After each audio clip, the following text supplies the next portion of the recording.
As we have studied this fall, and apropos to the campaign season, we have debated Nathan Foster and his father's commentaries about spiritual practices.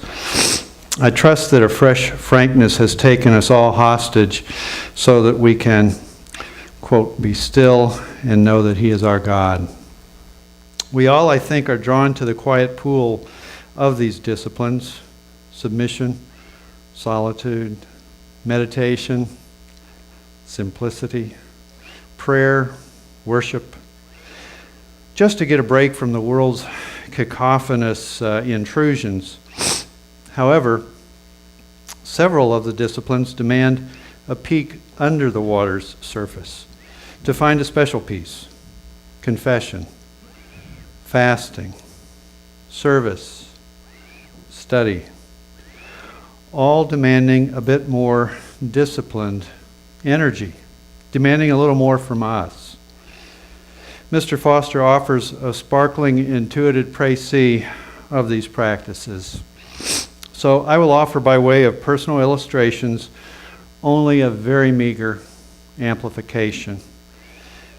Quantity over quality may be your end verdict, but hopefully acknowledging a few splashes of lemon.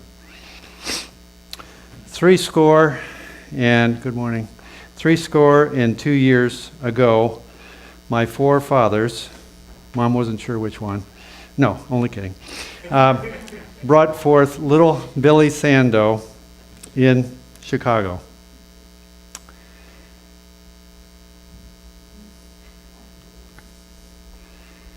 And actually, with God as the great I Am, for an enormous period of time, I was known as Billy.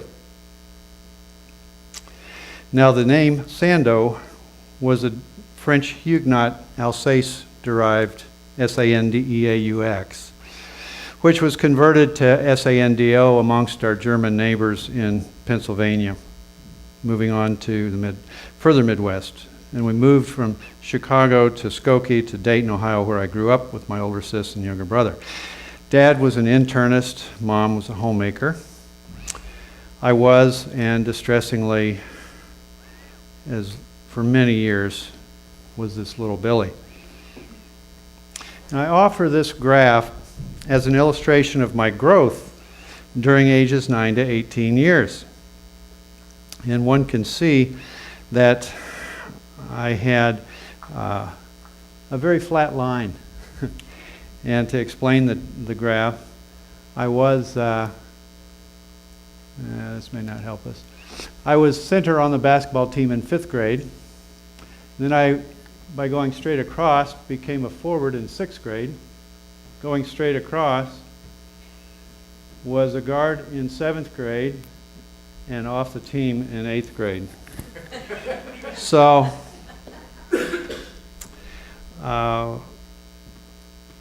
the other deficiencies, well, I was a bit precocious. I was a musician at the age of 5, but I didn't get any whiskers, nor did my voice deepen for almost 2 decades.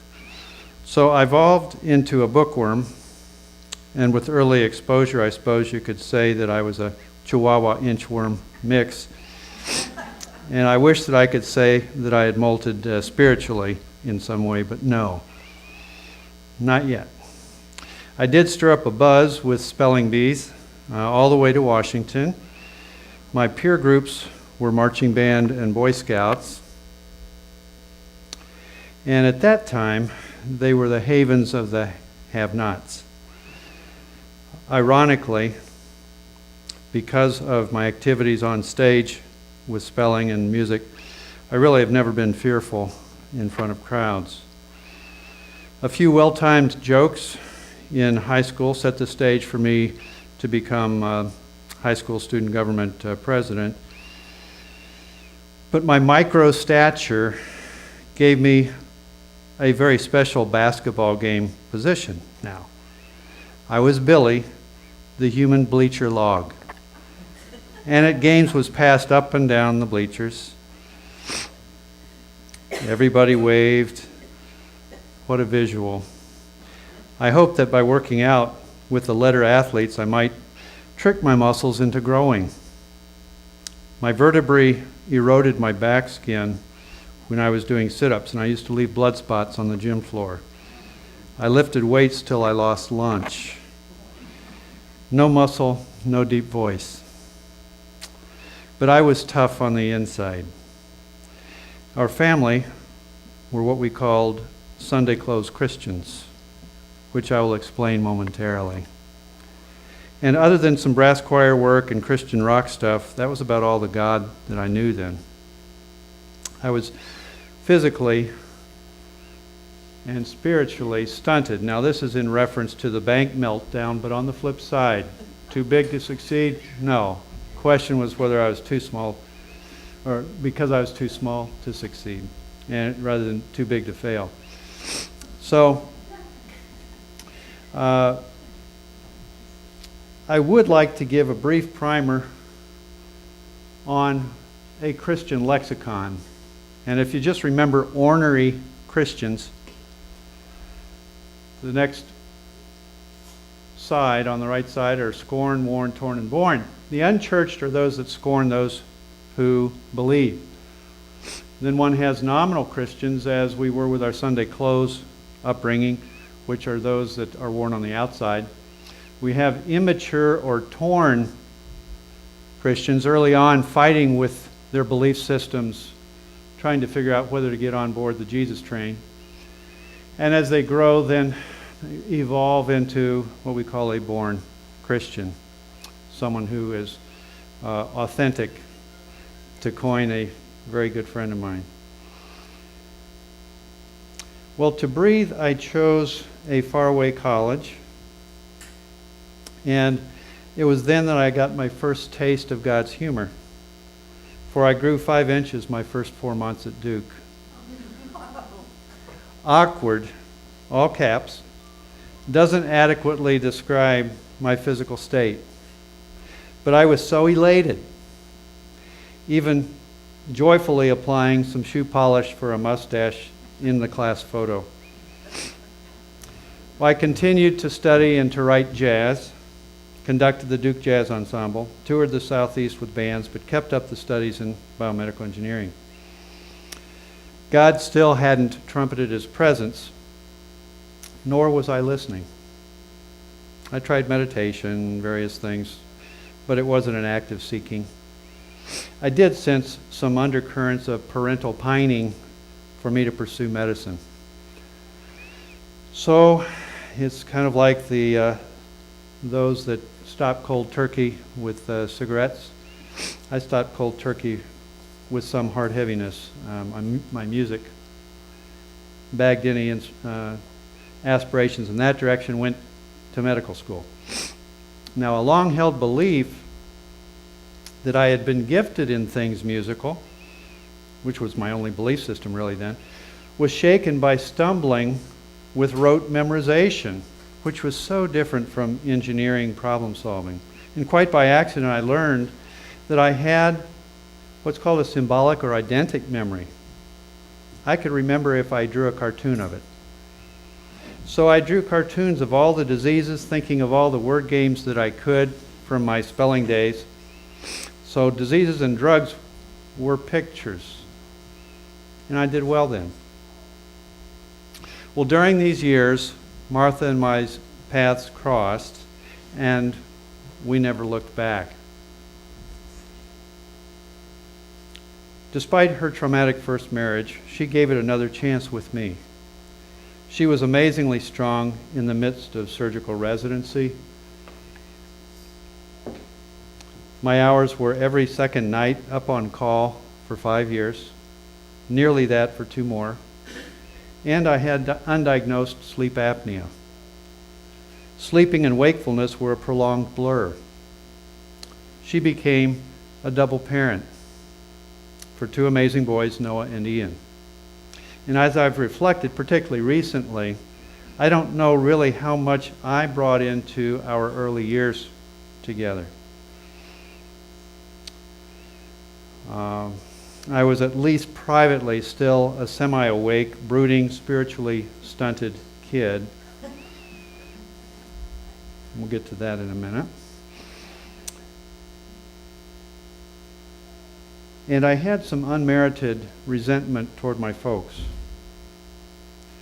Maybe with the delayed puberty stuff, I don't know. But married to her, however, I couldn't help but be hopeful. She dealt with me very mercifully in her beautiful Irish way with blue-eyed laughter, her patience to a point, and unceasing and unselfish love. But I had to find some way to grow up, or even more pressing, to open the doorway for God who had been knocking quietly. Slowly, my glaciers thawed. My climate change was a good thing. Martha had been on the missions committee and thought I should try it on for size. So I sat in on this committee, became a member of it by sitting there, and I let the door swing for 6 years before rotating off or exiting, I guess, more accurately in my case. I learned about a fledgling sister church project in Mexico, was invited to accompany Second Pres team for a VBS, Vacation Bible School. My few Spanish phrases were dusted off. Now the first is carpe dios rather than diem, and that is to grab God. And this was the sum total of my Spanish from early childhood. Sopa isn't soap, and the ropa isn't rope, and the butter is mantequilla. You can teach 5, 6-year-olds that. Nariz was my nose, because the teacher would point to the nose, and then ojo was my eye, and that's all I really remembered. So I met the group at the airport, ready to depart. Poor Charlie Clark had a health emergency with his wife, and as the interpreter, bailed. I was therefore informed, as the only Spanish speaker in the group, that I was to become the interpreter by default. God's first trumpet blast. With trepidation, I prayed for courage. And this is a line that a Baptist minister had told our Christian rock band back in high school. So with trepidation, I prayed and prayed. And, back to our arrival in Mexico. The first evening, I was asked to translate to our group as Manassés, the pastor, gave his sermon. I had no whit of an idea what he was saying. And I had to give this concurrent with his sermon, turning around to our group. So I gave a de novo sando sermon.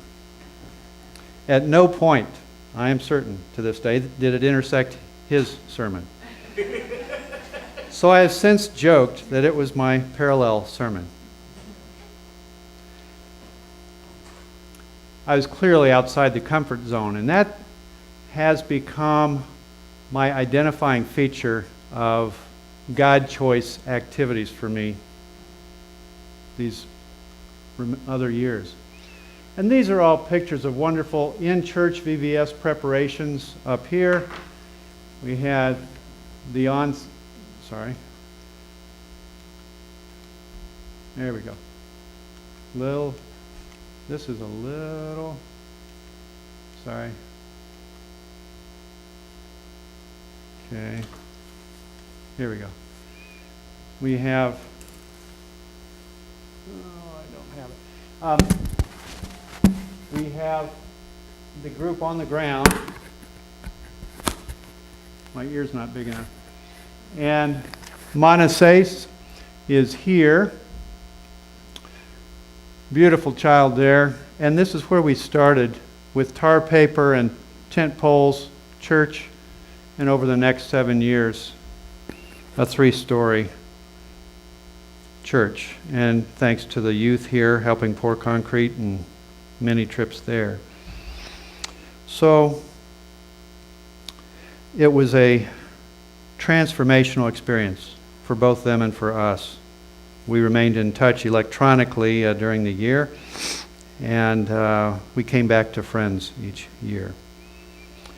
So During this time, many things were happening to me. And back home in Indianapolis, a local ENT surgeon, while scribing with me at the OR Sync, invited me to join him at the Indy Men's Bible Study Fellowship.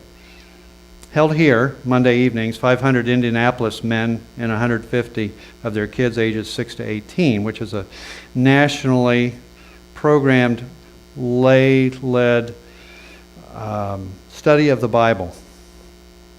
Pretty thorough study over a course of now 7 or 8 years. I had looked forward to learning things biblical. That is to say, I was self-conscious about my ignorance. After my first year, I was tagged to be a children's leader. Mind you, many of these kids were homeschooled Bible brainiacs, and I was to be their tutor. Courage is fear that's prayed for. I was starting to see a pattern outside the comfort zone. And I also saw God's hilarious sense of humor.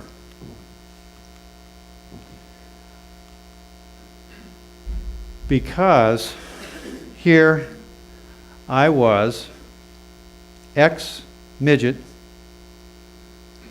now 6'5" member of the Giants Club, having to sit on nursery school toadstools, lecturing to 6-year-olds who happened to know which disciple was hung upside down on his cross and who would soon teach this to me. Summa cum laude was traded in for sump cum what? Hebrews 5:12 rang so true. I needed milk, not solid food. I needed that slow start to get into the Bible. Good thing I wasn't lactose intolerant.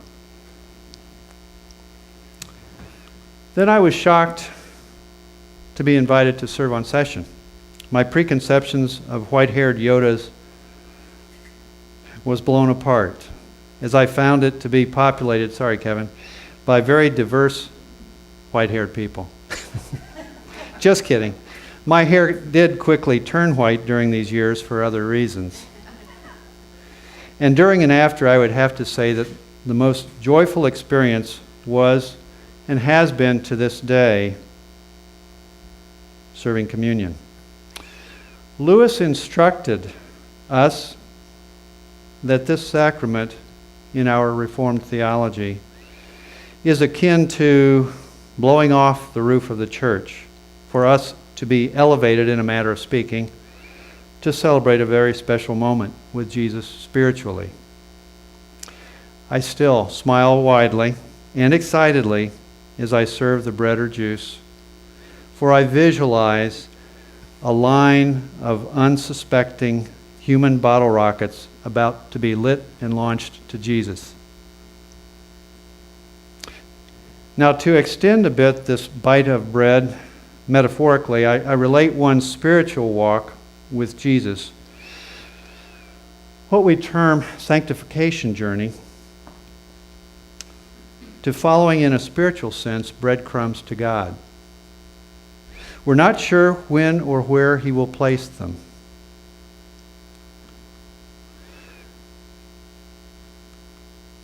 Other breadcrumbs in my own spiritual journey here at Second have included Christian benevolence, opportunities to use my Spanish with Feliz Navidad, which is Spanish for Merry Christmas, the Spiritual Life Committee, whose mantra the past 2 years has been to simplify, as per Nathan Foster, our church calendar, the Great Banquet and Reunion Group,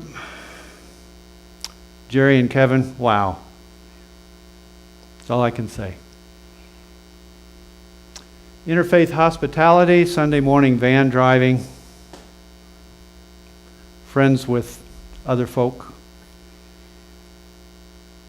Hispanic ministry lead team of the Whitewater Valley Presbytery, which has been a lesson in leadership.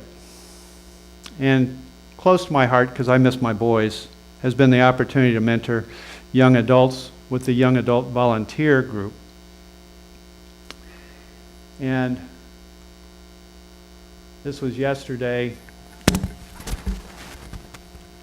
spending spending a little pre-Halloween time with them over on College Avenue, and they would genuinely thirst for your mentorship as well. There will be blurbs in the emails that we get about upcoming activities. You can jump in through the church links onto their Facebook page.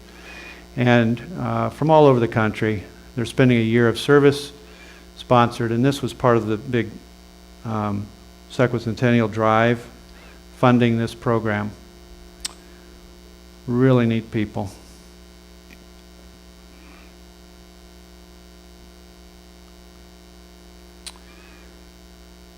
Sorry, I'm jumping around. So, to use a couple of spelling bee terms, ruminations and peregrinations, what does all that mean? Well, it's spelling bee jargon for thoughts and travels of a peripatetic nature. My early years had a prodigal thread. We think about it. I had a younger brother, overtly prodigal. He subsequently calmed down, raised 5 wonderful kids, and ministered to my loving father during the worst of his Alzheimer's. Thankfully, God was hanging back in the shadows with me because I was the seething brother, homebound but prodigal spiritually. And God was hanging in those shadows, waiting to welcome me, as we say in Spanish, con abrazos, with open arms. When I returned to him, because I came from him, as Nathan Foster tells us, failure and weakness provided space for God's love to gather around me. As a spin on Wall Street, he bought me low to allow me to sell him high.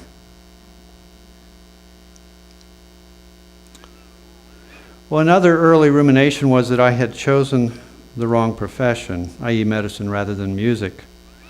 And that's since been dispelled, as God has revealed to me that he led in this decision-making. Not aware of that at the time. Tells us to wait. I was impatient. But plastic surgery has been a good fit. I was adept in geometry. I had the Eidetic visual memory. I loved creativity, trying something new daily. Nuanced communications. I was the overly sensitive kid. I loved to direct the band. In the OR, I could direct the operating room orchestra. It was very technique-driven, so keyboard served me well. There are ample opportunities to teach, witness, and pray. For the past 30 years, I've been mentor, part of the faculty of IU, working closely with the residents, several of whom I referred to WellPoint Counseling, by the way. Not because of their trying to process their work with me. Opportunities for Christian witness. I pray with patients many times. They feel often that this is one of the 2 or 3 most important events of their lives, next to birth, death, marriage, birth of children, death of parents, and they feel very vulnerable and welcome the chance to pray. And we hold hands. They ask about faith. It's such an amazing ministry. But people don't know what plastic surgeons do. It's actually a Greek word, plastikos, meaning to mold or to change. And we either restore or build anew those things that congenitally are deformed, or try to make for a better normal. People who feel, often emotionally, that physically they have deformities, and we have to process all of that. In my early years, I was at the hospital till 10:30 or 11 every night, rebuilding limbs, restoring throats, necks, jaws, putting faces back together from car accidents or cancer, breast cancer reconstruction, burns, hands. Plastic surgeons are the last of the general surgeons. We have to be able to operate from the foot to the head, top of the head.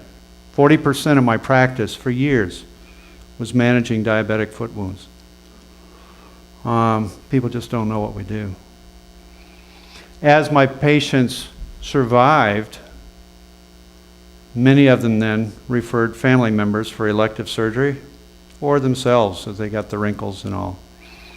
And gradually, as very common in plastic surgery, evolved into a physically easier practice for me, handling a good bit of elective work. So now I am the joyful enhancer, still requiring sensitivity, nuanced physician care, physician judgments. A little different from how it was 30 years ago. The big lesson, which thankfully I really didn't need to learn, was that it's attitude and not altitude that makes us as a physician. We don't have to be an international superstar. We're not hitting grand slams. We're trying to get on base with our patients. As a group, physicians tend to be type A, and I'm all there. Martha will tell you, even this morning. Strong egos, and I think I had to have some ego to get through residency. And as a group prone to martyrdom misery, these are Nathan Foster terms, by the way, and Pharisaic pridefulness can creep in. It's the walking on water. Doctor, you can do no harm. Thankfully, the attorneys have whittled us down to size.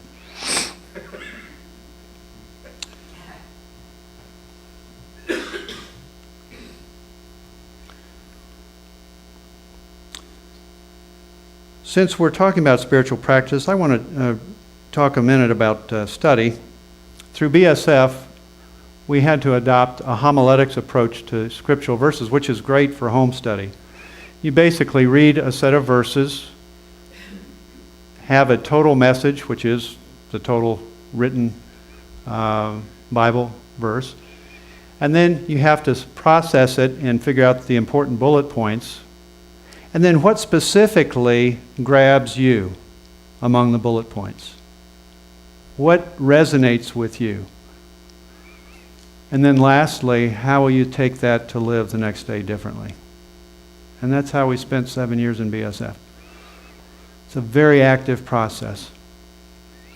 Realistically now, when I'm in a race to go to the operating room day's work, I have a little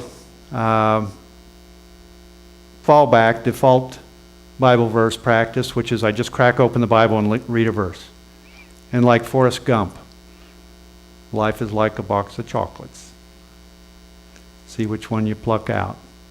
And on the drive to work, I process that verse. And it's amazing how often I find either in the drive, as I'm thinking about cases, or during the day, I find that was the perfect verse. It's very quick and easy. This is a long verse, but I'm going to read it quickly because if you want to know me and what resonates with me scripturally, it's Romans 12. Therefore, I urge you, brothers, in view of God's mercy, to offer your bodies as living sacrifices, holy and pleasing to God. This is your spiritual act of worship. Do not conform any longer to the pattern of this world, but be transformed by the renewing of your mind. Then you will be able to test and approve what God's will is, good, pleasing, and perfect will. Do not think of yourself more highly than you ought, but rather think of yourself with sober judgment in accordance with the measure of faith God has given you. Just as each of us has one body with many members, and these members do not all have the same function, so in Christ we who are many form one body, and each member belongs to all the others. We have different gifts. Love must be sincere. Be devoted to one another in brotherly love. Honor one another above yourselves. Be joyful in hope, patient in affliction, faithful in prayer. Share with God's people who are in need, and practice hospitality. And smile. When I get in the car to drive, I'm always looking over at that passenger seat. And I link up with the Holy Spirit, who's my shotgun. And that's my time of solitude and prayer. Yes, I watch where I'm going and I look at the lights, but the Holy Spirit is in conversation with me. I pray for each of the patients I'm going to operate on, or if they're patients I know on the opera schedule that are going to have particular challenges, I pray for them.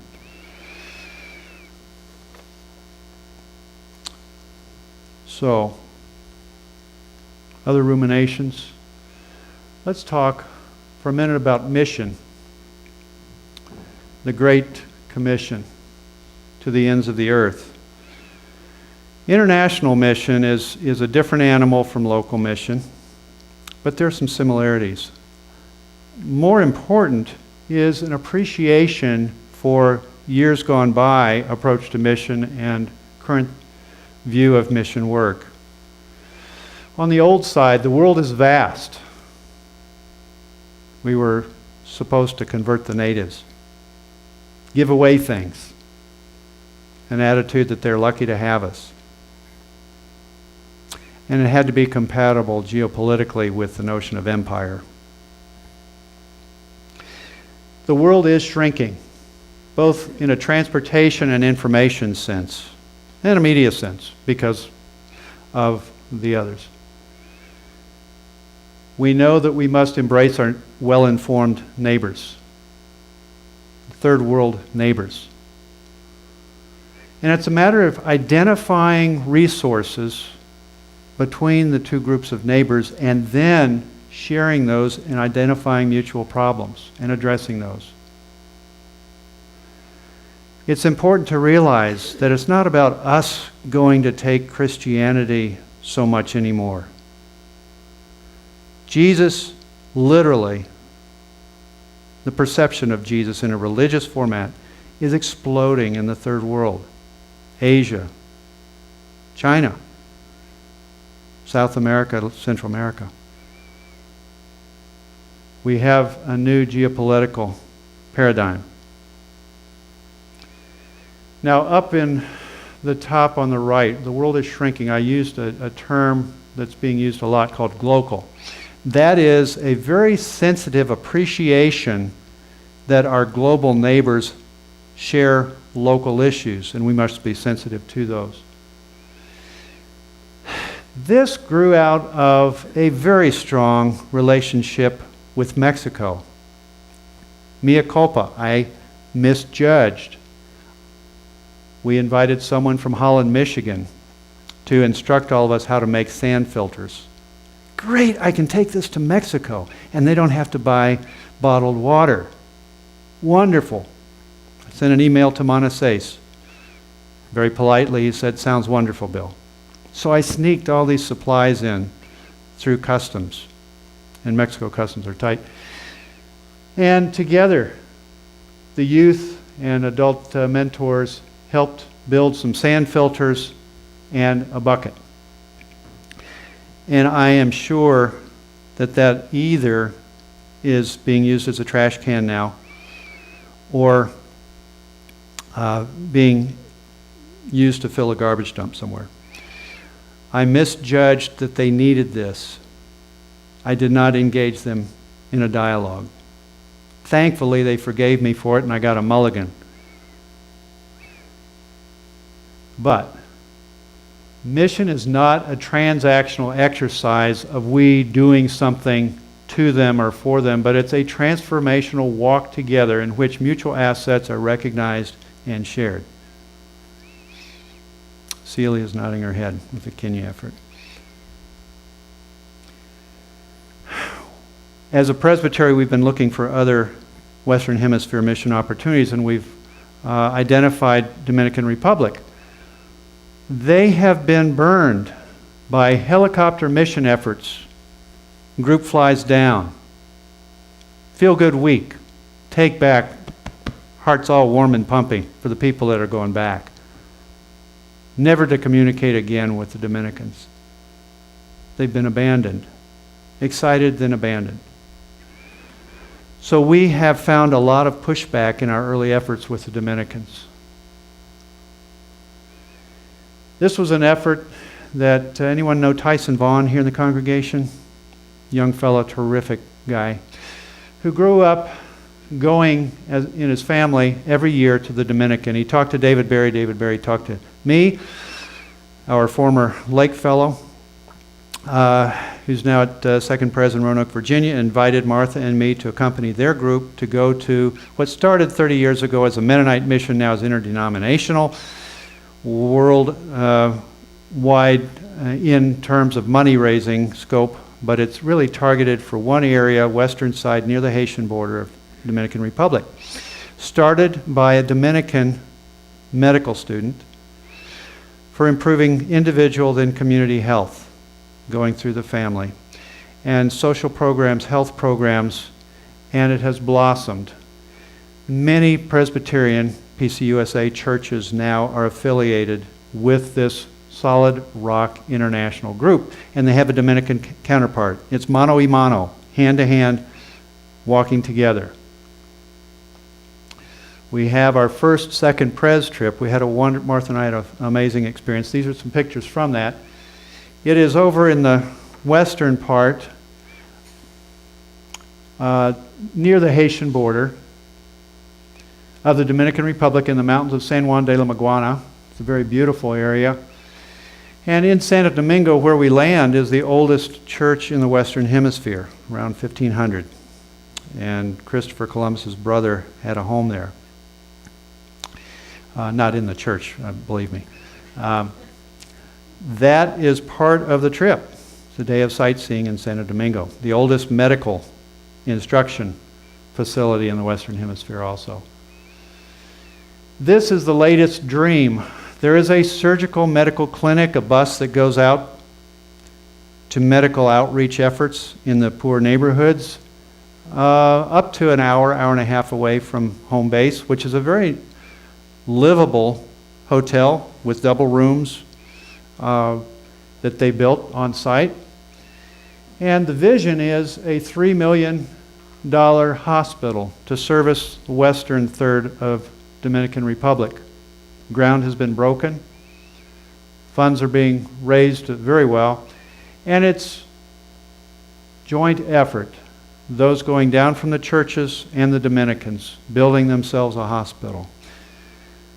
Most of the people in charge of the construction are Dominicans with a little bit of over-the-shoulder safety, construction suggestions, hurricane prevention, damage type, things that we have adopted here in the States with our zoning laws. They've started 4 schools from ages 6 to 18, as well as adult education, nighttime, learning trades, taught and administered by the Dominicans. Plenty of room for hugs. Medical surgery team, Martha's new friend from Roanoke, looking over the pharmacy that they had on site. This was where I operated. Lord's Prayer burned into the cross, a child being put to sleep. One of my first patients with an old motorcycle injury, wearing sunglasses all the time. Now sunglasses are off. Our prosthetics team would go in because of the number of diabetic amputees and fashion limbs back in the States and then fly back down and fit them. And we had medical clinics. You did not have to be a physician, nurse, or a medical person to function in the clinics, and children had an amazing role in the clinics, playing with the children as they waited for their appointments. And this is all at our feet as a church this coming April. Believe it or not, and it's coming up soon, many people here don't know, there was a VBS gift giving exercise called the Dorcas Basket run by Presbytery. This was a minister, Reverend Jewell, there in San Juan de la Maguana, who is anxious to establish kind of a Mexican-style church-to-church, brother-to-brother relationship with VBS. That's his church. We had bilingual services. That's the group that went down. Martha with 2 of her friends. An 85-year-old couple with a boy that they have given annual donations to help with his education from the age of 6, now 18 years, and they got to visit with him and his mom. 6'5" high school student showing a young Dominican how we play baseball. I think the Dominican, just as with my BSF, showed him how to play baseball. So, please, if you have a pencil, write this down. I welcome any names of people you think might be interested. No age or language requirements. And it's what I call Mission Light. They do it for you, and it's a wonderful way to get a mission experience. So, if I can, go. Okay, I'm sorry. Give you that for a minute. Question is whether I can run the mouse.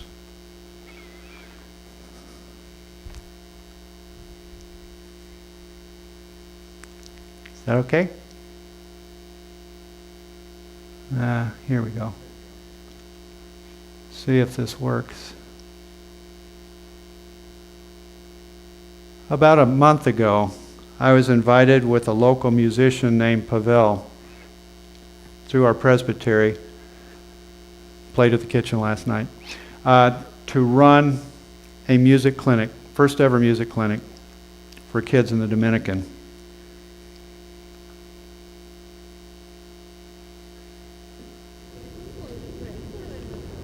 This will just take a couple minutes.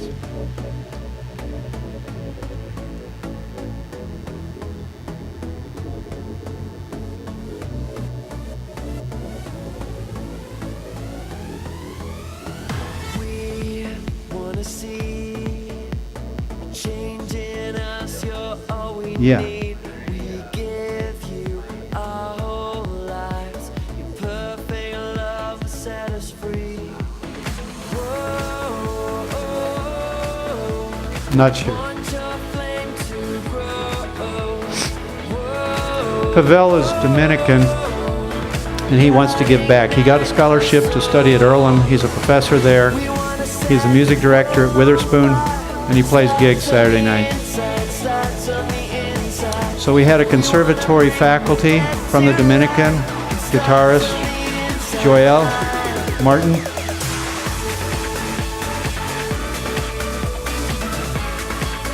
That's Joel.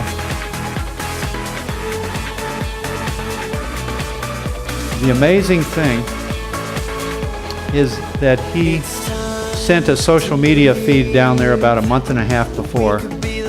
He spent half the trip in radio stations and TV stations because that went viral. We had 40 young adults who had learned music from their parents, no school programs, wanting a profession in music. So he's trying to organize not only education but a pathway of funding for them to have a vocation in music. Reverend Cancun, the head of the Presbyterian Combined Methodist Church in the Dominican Republic, was in tears over this.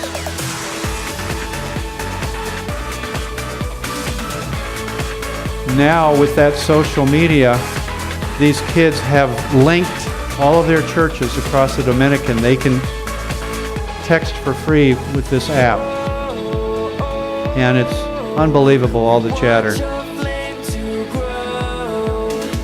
There have even been calls by the Minister of Art for the country.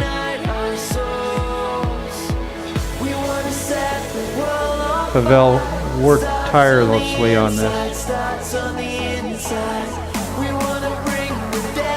You can talk to me if you have other questions. We'll be making more trips.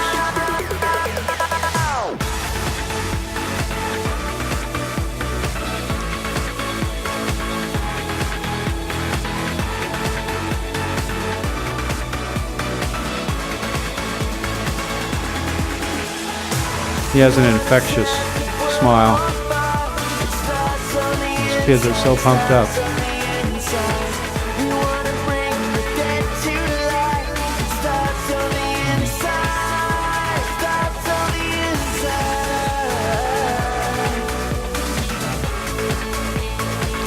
This is recognition of mutual assets. They have a passion, love, and a talent in music. And I so, will retire, and it took a long time to plan this, but you know, this is the end of it, and the students, they are like just static, I think. I'm still buzzed. You know, it's all the elements are there. The enthusiasm, the talent. There even was a call from a physician down there to Pavel in response to the media blurbs, who was donating a building downtown Santo Domingo for a music academy. Question is what we can do with I that. guess we're ready for the next phase. Next March. phase is coming. Yeah. Be there.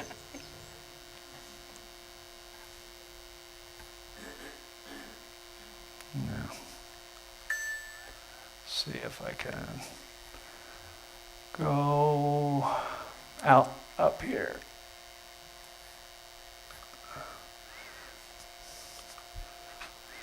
Another thing that is very important to me has been with the med students and YAV and other situations, mentorship. What is mentorship? Simply defined, it's an hour in the life of a mentor, and it can be a life in that hour for the mentee.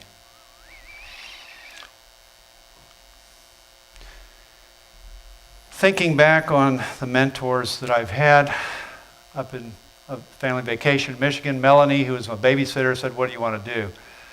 And I said, "I don't know." And she said, "Well, let me show you how to play the boogie on the piano." And she changed, of course, the spacing of the fingers and everything. I was 5 years old, and I came back to Ohio saying, "I want to play."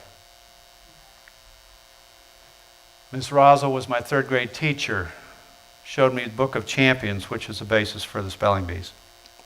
Led to a lifetime love of language. Gene Boldman, who was kind of a foul-mouthed plumber, I had joined, because my prepubescent state, joined Boy Scouts late, didn't find any fun in it, quit. And my senior year of high school, he called and said, "Sando, get your blank, blank, blank back in here and finish your eagle." He put himself out for me. Geometry teacher. Rich was just a dorm RA. Late night talk with him. He said, "Why don't you quit the School of Arts and become a biomedical engineer? It's a new field."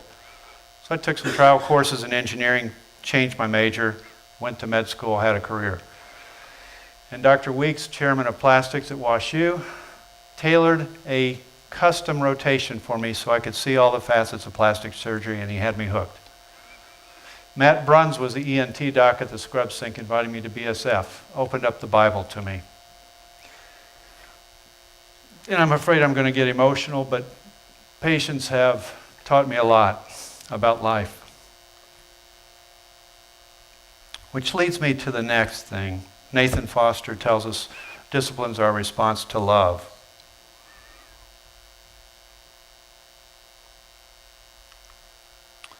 Grace means God's riches at Christ's expense.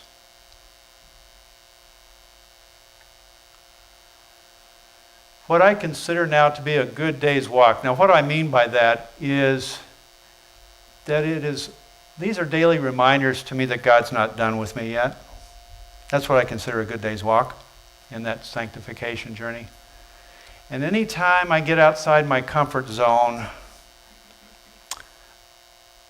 personally, I just get a feeling that God is getting my attention about something. I've always wanted to try something new. I'm not afraid to look behind door number 3. And Martha will be the first to attest. It's so important to be able to say no to things. My staff in the office once, to try to protect me, gave me a sweatshirt custom with Dr. Sando, "Just say no," all over it. A spirit of joyfulness, smiling through and through, and realizing it's all a matter of trusting and obeying God. These are ongoing personal projects. I need to worry less. It is a form of self-absorption. And I need to express more joy because it's a form of God absorption. And I'm reminded by C.S. Lewis in his book, The Great Divorce. It's a short one, easy read. It's all about joy. right? And these are the reminders that God never says to retire from seeking Him. In my next chapter, whatever that may be, I'll probably be prescribing anecdotes. And it's important that I not retire from seeking Him, but lead others to seek Him. This is my family.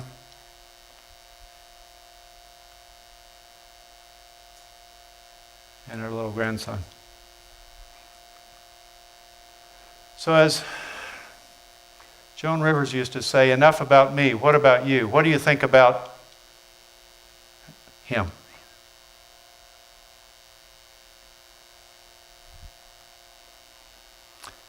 Thanks.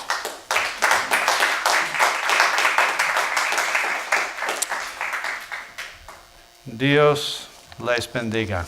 God bless you. Any questions? Bill, I have never met you before. I came in late. I just saw maybe half to three-quarters of the presentation. I'm old school. Both Vicki and I went on a mission trip when we were quite young over to Thailand. So the word mission and the idea of mission has been a puzzle and a focus for a long time. Certainly glad I showed up. This is the real deal. So thank you for your work. Blessings on it, and may it continue. Thank you very much. The instruments that kids used in medicine, where did they get their instruments? Had they had them before? A couple of kids brought a teclado, which is an electric keyboard, and shared them with the others. Pavel arranged through the church and through the conservatory to have some claves, marimbas, and those Dominican instruments. Merengue is a popular form of music down there, and Pavel is superb at it.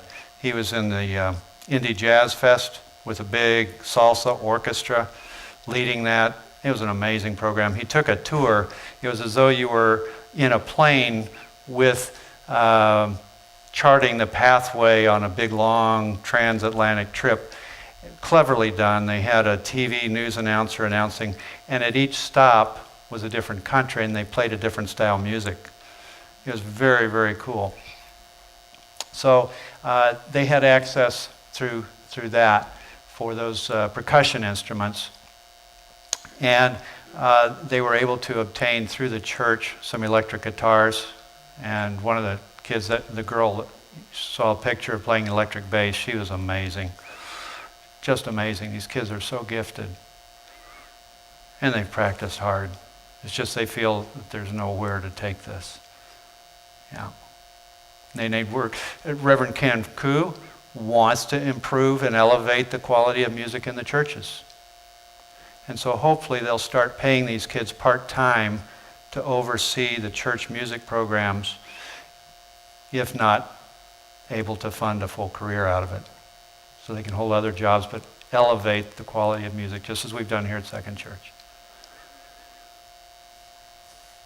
Prince. Someday when you have time to compare your life to the degrees and descriptions of art from traditional to contemporary to bright to help you on that. But it is a very complex life you're leading, and it really is just noise and beauty all combined at once. Sure, it sure is. Well, I wish I could articulate in Martha's sphere a little bit. She's taught me a lot, as she has, kind of really skyrocketed during this chapter of her life in visual arts. There are parallels, but there are so many differences also. And I wish Martha would do that also. Thank you all very, very much.